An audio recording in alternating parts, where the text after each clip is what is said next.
Әлегенә сымак иде дуслар, кыңгыраулы мәктәп еллары. Шаулап үтеп китте яшь чакларда, артта калды гомер юллары.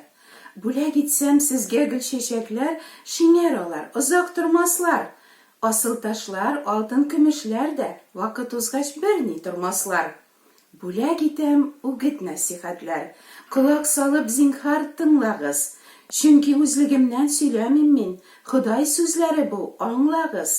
Мин татыдым Алла мәрхәмәтен, аның кичерүен, сөюен, шуңа күрә дәшми кала алмыйм. Ихлас күңелемнән сөйлим мин. Мәңгелеккә китә тора дуслар, сирәгәя безнең аралар. Бик тиз янып сүнгән йолдыз кебек, бары тик хәтердә калалар. Нигә килдек бу дөньяга диеп, бармы сезнең уйланганыгыз? Бирәм сорауларның иң мөһимен.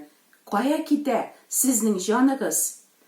Ашап-эчеп күңел ачып кына яшик әле диләр аңсызлар. Әгәр җәһәннәмгә китсә җаның, мәңге газапланып ул янар. Китмәс, Алла бирсә китмәс диеп, алдамагыз сез үзегезне. Баш тартыгыз гөнаһ һәм ялганнан, төбәп Раббыга күзегезне. Чөнки гомер буе барыбызны гөнаһ ләззәтләре алдады. Буйсынмыйча, үзебезчә яшәп, рәнҗеттек без Ходай Алланы. Садакалар һәм хәерләр биреп, сатып алып булмый оҗмахны. Үтәмәдек Алла әмерләрен, барыбыз да сөйдек гөнаһны. Җирдә озын-озак яшәсәң дә, байлык, кадер-хөрмәт эчендә, тик җәннәткә керү өчен, дустым, ярдәм итмәс акчаң, көчең дә. Изгелекләр кылып, намаз укып, дин тотсаң да, бетми гөнаһлар. Корбан булып килгән Гайса генә каны белән юар һәм аклар. Гөнаһларың өчен син үкенеп тәүбә итсәң, Гайса каршында, мәрхәмәте белән ул кичерер җинаятьләреңнең барсында. Чөнки кешеләрнең гөнаһларын үз өстенә алып ул үлгән. Ышанучыларны аклар өчен үлемне дә җиңеп терелгән. Башка бер кем сине шулай сөеп, газиз җанын фида кылмаган.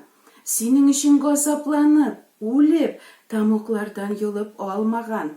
Сафландырса Гайса күңелеңне изге рухы белән кагылып, Кодрәтленең күз алдында шул чак тәүбә яшьләреңдә агылыр. Шул чагында синең рухың, җаның бәхет шатлыкларга төренер. Син тамуктан котылганга хәтта күктә фәрештәләр сөенер. Юк безнең гөнаһлы җаныбызны Гайсәдән башка коткаручы. Һич кайчан калмас хурлык оятка, угылыннан тормыш алучы. Моны Алла үзе вәгъдә итә, ышанучыларга сүзенә. Гөнаһларыңны Раббы кичереп, мәрхәмәтен бирер үзеңә.